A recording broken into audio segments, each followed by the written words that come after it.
આકાશવાણી અમદાવાદ વડોદરા પ્રાદેશિક સમાચાર હર્ષ લેવા વાંચે છે. રાજ્યના 14 મહિલા ધારાસભ્યોને માર્ગોના વિકાસ માટે વધુ 2 કરોડનું અનુદાન આપવા રાજ્ય સરકારનો નિર્ણય. સમાન નાગરિક સંહિતાના અમલ માટે નાગરિકોના સૂચન મેળવવા વિવિધ જિલ્લાઓમાં યુસીસીની કમિટીના સભ્યોની તબક્કાવાર બેઠક યોજાઈ. હોળી ધૂળેટીના તહેવારોને ધ્યાનમાં રાખીને જામનગર મહાનગરપાલિકાના આરોગ્ય વિભાગ દ્વારા ખજૂર, હાયડા સહિતના વિક્રેતાઓને ત્યાં શંકાસ્પદ નમૂના તપાસ માટે મોકલાયા. અમદાવાદ વડોદરા એક્સપ્રેસ હાઈવે પર કેમિકલ ભરેલું ટેન્કર ઊંધું પડ્યા બાદ ફાયર બ્રિગેડે તાત્કાલિક ઘટના સ્થળે પહોંચીને સ્થિતિને સામાન્ય કરી અને હવામાન વિભાગ દ્વારા હીટવેવની આગાહીના પગલે તંત્ર દ્વારા તકેદારી રાખવા નાગરિકોને અપીલ કરાઈ. રાજ્યના 14 મહિલા ધારાસભ્યોને તેમના મત વિસ્તારમાં આ વર્ષે રોડ રસ્તાના વિકાસ કામ માટે 2 કરોડ રૂપિયાનું વધારાનું અનુદાન રાજ્ય સરકાર દ્વારા અપાશે. આ અનુદાનમાંથી 50 લાખ રૂપિયા કેચ ધ રેઇન એટલે કે વરસાદી પાણીના સંગ્રહ અભિયાનના કામ માટે ઉપયોગમાં લેવા મુખ્યમંત્રીએ અનુરોધ કર્યો હતો. ગુજરાત વિધાનસભામાં હાલમાં 14 મહિલાઓ ધારાસભ્ય તરીકે લોકોનું પ્રતિનિધિત્વ કરી રહ્યા છે. આંતરરાષ્ટ્રીય મહિલા દિવસની ઉજવણીના ભાગરૂપે રાજ્ય સરકાર દ્વારા આ નિર્ણય કરાયો છે. ગુજરાતમાં સમાન નાગરિક સંહિતા લાગુ કરવાની જરૂરિયાતનું મૂલ્યાંકન કરવા માટે ગુજરાત સરકાર દ્વારા નિમાયેલી સમાન નાગરિક સંહિતા સમિતિના સભ્ય દક્ષેશ ઠાકર અને ગીતા શ્રોફની અધ્યક્ષતામાં અરવલ્લી અને મહીસાગર ખાતે એક બેઠક યોજાઈ હતી. ઉપસ્થિત લોકોએ પોતાના મંતવ્યો અને અભિપ્રાય આપી સમાન નાગરિક સંહિતા લાગુ કરવાની સરકારની પહેલને આવકારી પોતાના સૂચનો રજૂ કર્યા હતા. આ ઉપરાંત મહેસાણા અને પાટણમાં પણ ગુજરાત સમાન નાગરિક સંહિતા સમિતિના સભ્ય CL મીણા અને RC કોડેકરની ઉપસ્થિતિમાં કલેક્ટર કચેરી ખાતે બેઠક યોજાઈ હતી. આ વિષય પર અસર કરતા સંબંધિત મુદ્દાઓનું મૂલ્યાંકન કરવા માટે આગામી 24 માર્ચ સુધી www.uccgujarat.in પર અથવા ટપાલ દ્વારા તેમના મંતવ્યો, સૂચનો અને રજૂઆતો મોકલી આપવા સમિતિએ અપીલ કરી હતી.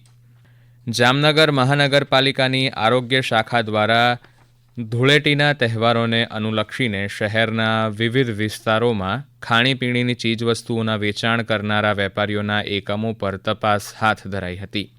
શહેરમાં ખજૂર, પતાસા, હાયડા, ધાણી વગેરેના વિક્રેતાઓ અને જથ્થાબંધ વેપારીઓને ત્યાં તપાસ હાથ ધરવામાં આવી હતી.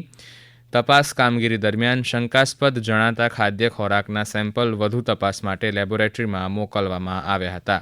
આરોગ્ય અધિકારી NV પરમારના જણાવ્યા અનુસાર આ પ્રકારની કામગીરી આગામી દિવસોમાં પણ શહેરના અન્ય વિસ્તારોમાં હાથ ધરાશે. જામનગર શહેરમાં અત્યારે આ હોળીના તહેવાર અનુસંધાને હારડા અને પતાસાનું જે ઉત્પાદન કરતી એક સત્યનારાયણ મંદિર રોડ ઉપર આવેલી પેઢીમાં આજ સવારના ઇન્સ્પેક્શન કરીને હારડા અને પતાસાના નમૂના લેવાની કાર્યવાહી ચાલુ છે. હોળીના તહેવાર અનુસંધાને જે મીઠાઈ, ફરસાણ અને અન્ય ખાદ્ય સામગ્રીનું વેચાણ થાય છે એ જગ્યાએ અમારી આ કામગીરી સતત તહેવાર અનુસંધાને ચાલુ રાખવામાં આવશે. ખેડા જિલ્લાના નડિયાદ મરીડા ગામ પાસે એક્સપ્રેસ વે પર વડોદરાથી અમદાવાદ તરફ જતી કેમિકલ ભરેલું ટેન્કર પલટી ખાતા દોડધામ થઈ ગઈ હતી. આ ટેન્કરમાંથી કેમિકલ્સ બહાર નીકળવાના કારણે ટેન્કરમાં આગ લાગી હતી. આ આગને નડિયાદ ફાયર બ્રિગેડ દ્વારા બુઝાવવામાં આવી હતી. આ કેમિકલ્સ રસ્તા ઉપર ઢોળાવાના કારણે આગળનો રસ્તો દેખાવાનું બંધ થઈ જાય એવી પરિસ્થિતિ સર્જાઈ હતી. આ સ્થિતિ વચ્ચે તકેદારીના ભાગરૂપે વાહન વ્યવહાર બંધ કરાયો હતો. કેમિકલની અસર મરીડા, સલૂન, ચકલાસી, રાજનગર જેવા નાના ગામોમાં પણ જોવા મળી હતી. ઘટનાની જાણ થતાં જ ખેડા ફાયર બ્રિગેડ અને અમદાવાદ ફાયર બ્રિગેડ દ્વારા તાત્કાલિક કામગીરી કરીને સ્થિતિને પૂર્વવત કરી દેવાઈ હોવાની માહિતી નડિયાદના ફાયરમેન અશોક શર્માએ આપી હતી. આ ઘટના એક્સપ્રેસ વે ઉપર બની છે. અમદાવાદથી વડોદરા તરફ જવાના રસ્તા ઉપર મરીડા કરીને એક ગામ છે.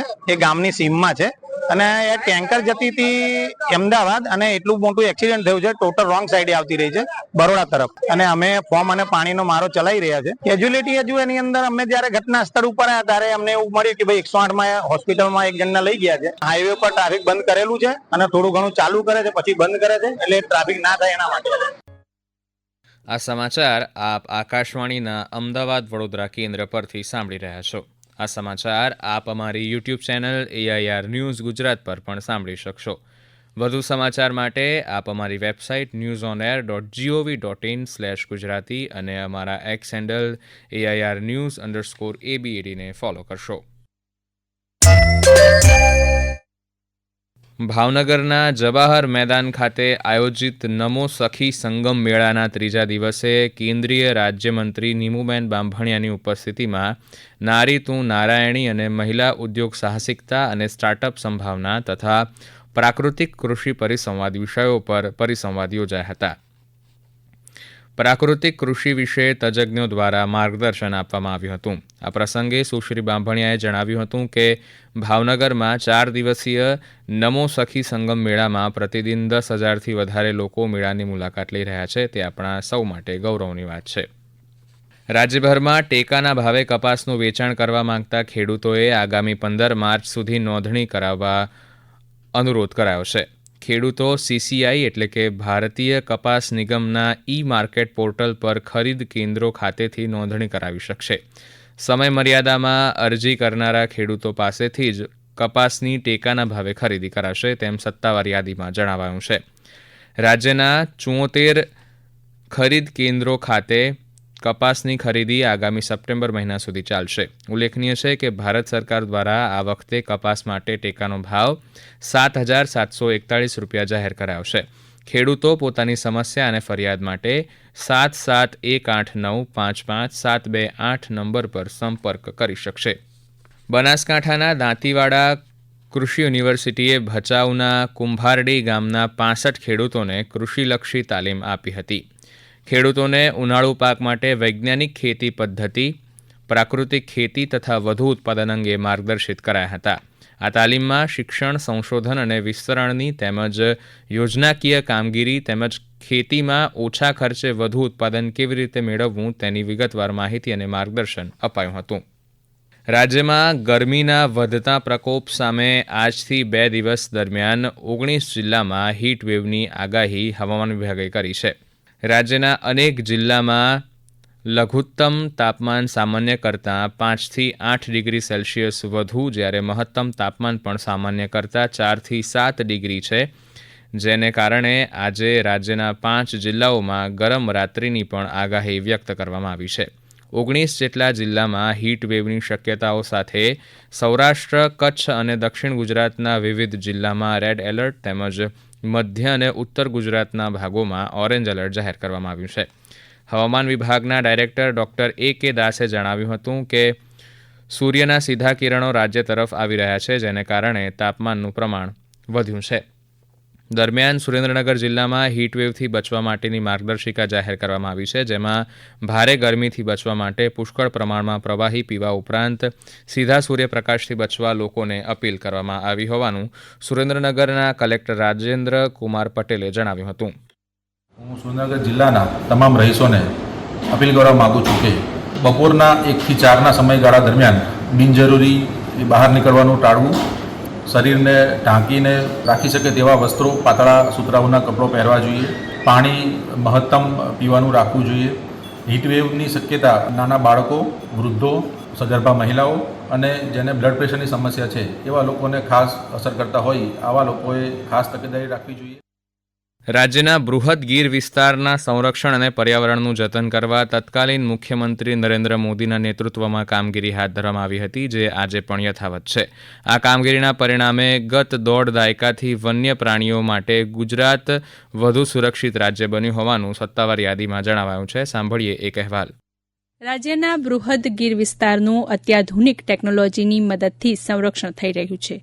વન્યજીવોની દેખરેખ અને સલામતી માટે અત્યાધુનિક સર્વેલન્સ અને સ્પીડ મોનિટરિંગ સિસ્ટમ કાર્યરત કરવામાં આવી છે, જ્યારે અત્યાધુનિક દેખરેખ એકમના માધ્યમથી માંસાહારી પ્રાણીઓ અને ગીર વિસ્તારના પક્ષીઓને રેડિયો ટેલિમેટ્રી અભ્યાસ કરવામાં આવે છે. તે સિવાય વાયરલેસ કોમ્યુનિકેશન, માઇક્રોચિપ ડેટાસેટ તેમજ સફારીના વાહનો અને અંદર અને બહાર જવાના પોઇન્ટ્સનું સર્વેલન્સ પણ કરવામાં આવે છે, જ્યારે સ્પીડ મોનિટરિંગ સિસ્ટમ અભયારણ્ય નજીકના રસ્તાઓ પર પસાર થતા વાહનોની ગતિને માપે છે, જેને LED પર રજૂ કરી ડ્રાઈવરને એલર્ટ કરવામાં આવે છે. મિત્તલ પટેલ, આકાશવાણી સમાચાર, અમદાવાદ. અંતમાં મુખ્ય સમાચાર ફરી એકવાર. રાજ્યના 14 મહિલા ધારાસભ્યોને માર્ગોના વિકાસ માટે વધુ 2 કરોડનું અનુદાન આપવા રાજ્ય સરકારનો નિર્ણય. સમાન નાગરિક સંહિતાના અમલ માટે નાગરિકોના સૂચન મેળવવા વિવિધ જિલ્લાઓમાં યુસીસીની કમિટીના સભ્યોની તબક્કાવાર બેઠક યોજાઈ. હોળી ધૂળેટીના તહેવારોને ધ્યાનમાં રાખીને જામનગર મહાનગરપાલિકાના આરોગ્ય વિભાગ દ્વારા ખજૂર હાયડા સહિતના વિક્રેતાઓને ત્યાં તપાસ, શંકાસ્પદ નમૂના તપાસ માટે મોકલાયા. અમદાવાદ વડોદરા એક્સપ્રેસ હાઈવે પર કેમિકલ ભરેલું ટેન્કર ઊંધું પડ્યા બાદ ફાયર બ્રિગેડે તાત્કાલિક ઘટના સ્થળે પહોંચીને સ્થિતિને સામાન્ય કરી અને હવામાન વિભાગ દ્વારા હીટ વેવની આગાહીના પગલે તંત્ર દ્વારા તકેદારી રાખવા નાગરિકોને અપીલ કરાઈ. આકાશવાણીના અમદાવાદ વડોદરા કેન્દ્ર પરથી પ્રાદેશિક સમાચાર પૂરા થયા. નમસ્કાર.